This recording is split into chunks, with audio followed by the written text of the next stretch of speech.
We're going to get rid of any sort of shame or guilt that we have around throwing stuff out.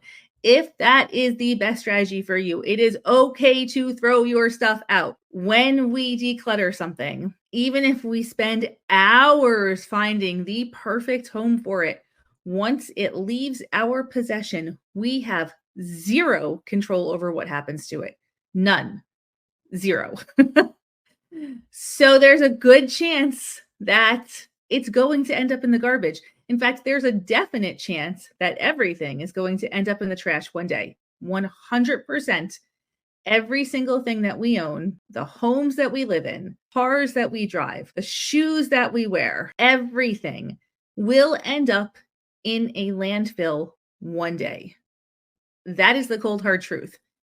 If you need right now to let go of something, and the easiest and fastest and simplest way for you to do that is to throw it into the trash. You have permission to do that. When it comes to the environmental side of things, the best thing that we can do for this earth is stop consuming so much. Overconsumption is destroying the earth, not overthrowing it out.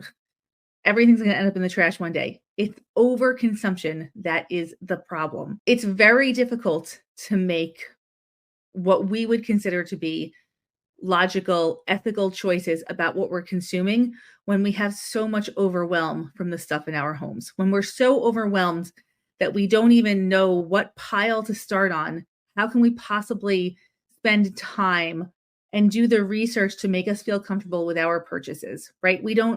The overwhelm takes the time away and takes the energy away from making good consumption decisions.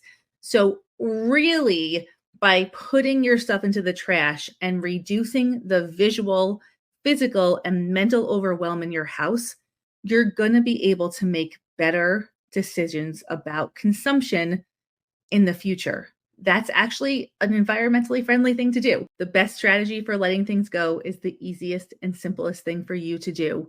What do you have time and energy for right now? That's the best strategy.